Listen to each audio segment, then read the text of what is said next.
I received a notification from my bank that my credit card had an outstanding balance, and I needed to clear it immediately to avoid deactivation. The customer service representative mentioned that the payment hadn't been processed, and I thought I had enough funds set aside in my account for automatic payments. But when I checked my balance, it shocked me. It was only $2. The only other person with access to this account was my husband. In a rush of urgency, I grabbed my phone, planning to report the situation to the police. My name is Shirley, I'm 29, and I work as a web designer. I enjoy the flexibility of my job, allowing me to set my own hours. While I could meet clients virtually, I prefer face-to-face meetings because they help me communicate my ideas more clearly. As deadlines approach, I often work late into the night, sacrificing sleep to stay productive. Luckily, my husband Matthew is incredibly supportive and helps me manage the stress. We've been married for a year, having met a couple of years ago when I was working on a project for his company where he was the liaison.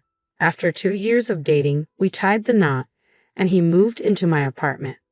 However, recently, a new financial concern has arisen, one that's causing tension between us. Matthew's parents have always been somewhat careless with money, and I've noticed that their financial problems seem to be affecting our own. Since my income is higher, I pay the bills at the start of the month, and Matthew reimburses me for his share once he gets paid. But this month, when I asked him about his contribution, he seemed unusually agitated. "Money's tight right now," he said. "Can I pay you back after my next paycheck?" Confused, I pressed him. "What do you mean by tight? I'm only asking for half of the bills." He hesitated before replying, "I'm strapped for cash until my next payday." It was only 8 days since his last paycheck, and I couldn't understand why he was short. When I asked him why he couldn't pay, he finally admitted, "I've been helping my parents out. They're having some financial trouble, so I sent them some money." Matthew's parents were supposed to be financially stable. His father worked full-time, and his mother worked part-time. I couldn't understand why they suddenly needed support. But why do they need money? They're both working, and this hasn't been an issue before. Matthew's answer caught me off guard. I've been helping them for a while now. They asked for more money this month, and I agreed. While I understood the importance of helping family, this was unsettling. "All right," I said, trying to stay calm. "Just make sure you pay your share by the end of the month." Matthew can be very stubborn, and once he makes up his mind, it's hard to change it. I chose not to press further and decided to wait for his next paycheck. But since that conversation, things have only gotten worse. Matthew has been coming up with excuse after excuse to avoid paying his share of our household expenses. The stress this has caused in our relationship has been building. When he does contribute, it's only a fraction of what's needed. It's been almost 8 months since he's been pulling his weight, and my patience is running thin. I'm handling all the bills, all the chores, and it's starting to wear me down. One late evening, Matthew came home, his face flushed from alcohol. I couldn't hold my frustration back any longer. "Why didn't you call if you were going to be out drinking?" I asked, my voice rising. "I made dinner and waited for you." His response was casual. "Sorry, a colleague invited me out unexpectedly." I snapped. "Couldn't you have sent a message? I've asked you before to keep me informed. It's not fair to leave me hanging." "Don't start yelling the moment I walk in," he shot back. I was stunned. "What do you mean? Why am I the one being blamed?" His expression, filled with disdain, was like a slap in the face. It only intensified my anger. "How can you afford to go out drinking when you can't even contribute to our bills? I'm exhausted too, working every day and doing all the household chores. If you can't contribute financially, can we at least stop sending money to your parents?" Matthew bristled. "What? That's my family's business, not yours." I felt the sting of his words. "What about us, Matthew? Aren't we family too? What am I to you?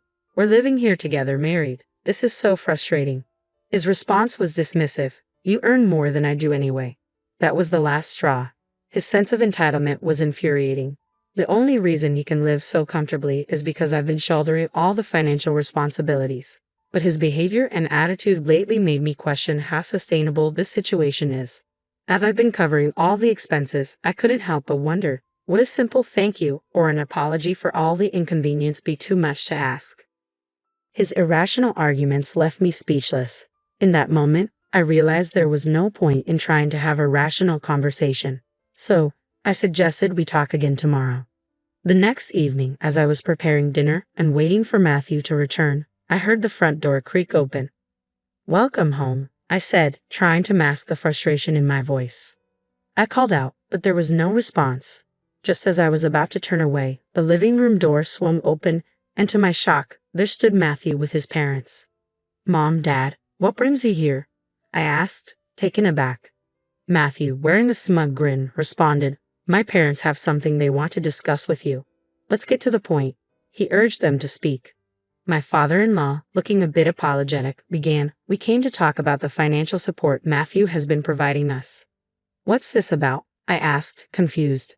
"Oh, Shirley," Matthew's mother interrupted, her voice sharp and unexpected. "Could you please ease up on Matthew? He's been sending us money every month, helping with our well-being. It's unfair for you to accuse him." "I'm just asking for our living expenses to be managed properly," I replied, trying to keep my frustration in check. "Listen, Shirley," my father-in-law cut in. "I hate to bring this up, but we're practically family, aren't we? If your own family were struggling, wouldn't you lend a hand? That's what anyone would expect, right?" Matthew's mother chimed in, "Your father-in-law and I have been facing financial strain lately, and we rely on Matthew to continue supporting us. Therefore, you should handle all the living expenses for both of you." The assumption that I should bear the full financial burden was staggering. The idea that I was expected to carry the entire weight of our expenses without any consideration for how it affected our marriage was deeply troubling. I realized that this wasn't just about money, it was about respect and boundaries within our family. I couldn't take it anymore.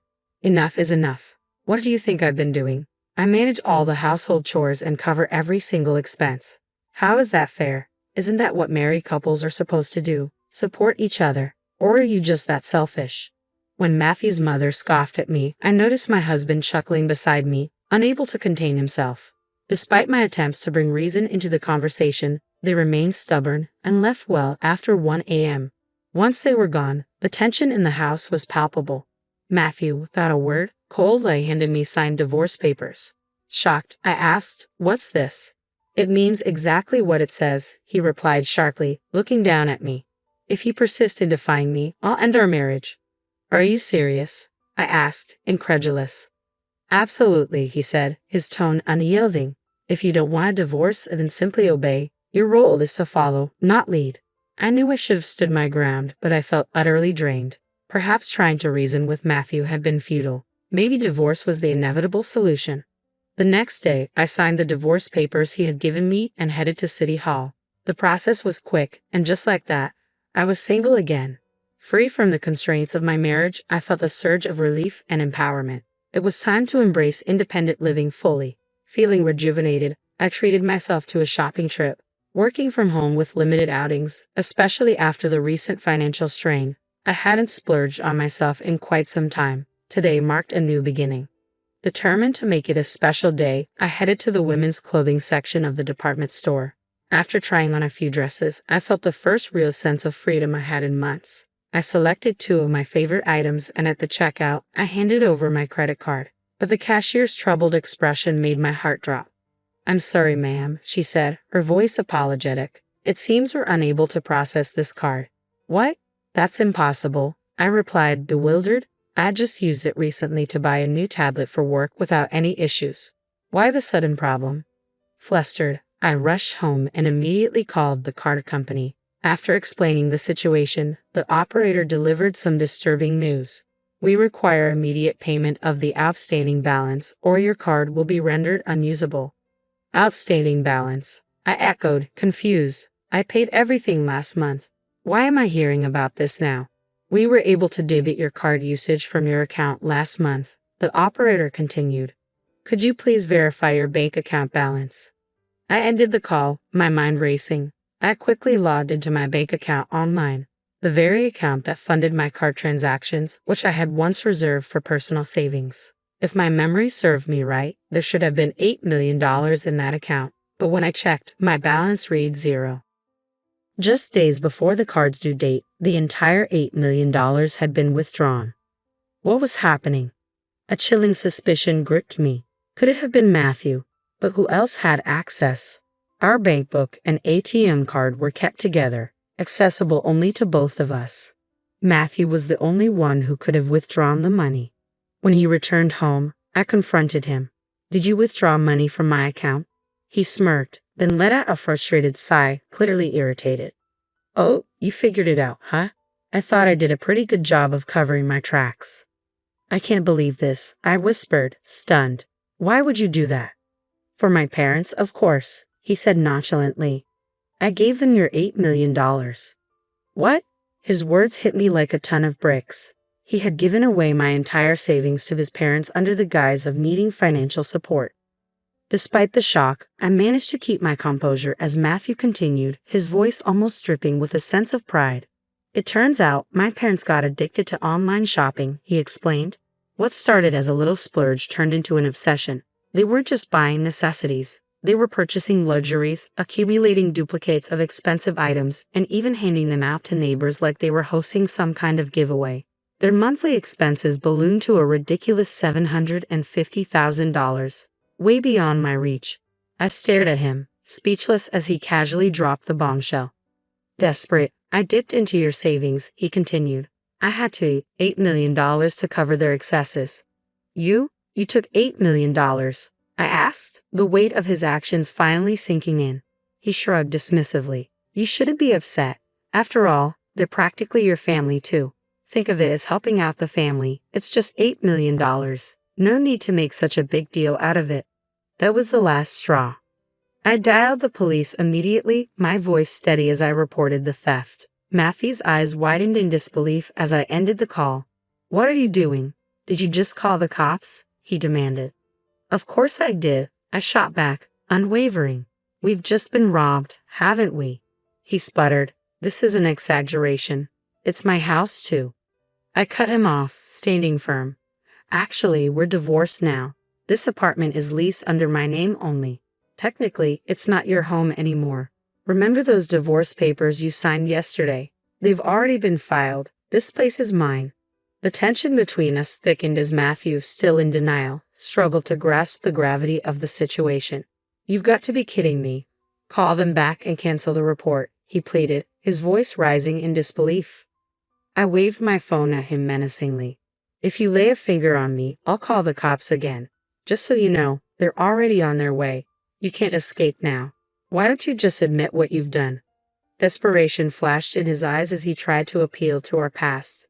Wait, hold on. We loved each other, didn't we? How did it come to this? Love each other, I scoffed, my voice thick with scorn. Don't try to feed me that nonsense. Think about it. Whose fault do you think all of this is? It all started because you blindly supported your irresponsible parents. You can't just act recklessly and expect forgiveness. Who would forgive someone as despicable as you? Stunned by my words, Matthew tried to deflect. What a fool. Do you even know who you're talking to? Yes, I'm talking directly to you. I shot back, my voice cold. Like parents, like child. You were raised by people who were careless with money, and now you think it's acceptable to deplete someone else's savings. I hope the police give you a stern lecture and make you feel the weight of those $8 million. Just then, the sound of sirens grew louder, and the doorbell rang, cutting through the heated exchange. The police entered, and Matthew's bravado dissolved completely. He crumbled, a shadow of the person he once was. Who's the suspect? An officer asked, glancing between us. I pointed at Matthew, now a pathetic figure on the floor. It's him without a doubt. All right, let's go. You need to come in for questioning, the officer commanded. Matthew, pale and wide-eyed with fear, stammered, all I wanted was to support my parents. His voice trailed off as the reality of the situation sank in. He was led away, his protests ignored.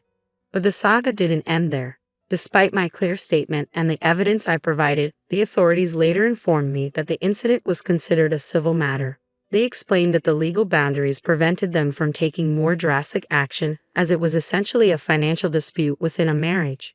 Frustrated but determined, I realized the police couldn't provide the resolution I needed. The next step was clear. I would seek legal assistance to address the betrayal and recover the substantial funds taken from me. I needed a strategy. Not just for the immediate recovery of my assets, but to ensure that such a flagrant violation of trust and financial security would never happen again. I demanded compensation for the misappropriation of my $8 million savings, totaling $10 million in damages. Naturally, Matthew and his parents couldn't afford such a sum. In the end, They found themselves drowning in debt. Despite their precarious situation, his parents continued their reckless spending, accumulating even more debt, eventually borrowing from loan sharks. They lived in constant fear of relentless debt collectors, always trying to stay out of sight. Contrary to their downward spiral, I made the bold decision to sever all ties with Matthew. I moved out and relocated to a new apartment, a fresh start that turned out to be the best decision for my peace of mind and career growth. Surprisingly, my career began to thrive. My income soon surpassed my wildest expectations. Since parting ways with Matthew, everything in my professional life seemed to fall perfectly into place. In hindsight, I regretted not divorcing him sooner. The failure of my marriage, though painful, was a profound lesson. It taught me that my life was far from over and that I had the resilience to recover and rebuild. I resolved to exercise greater caution in my future endeavors, ensuring that my financial and emotional well-being was never compromised again. This period of my life, though fraught with challenges, underscored the importance of independence and the strength that comes from decisively moving forward from difficult situations.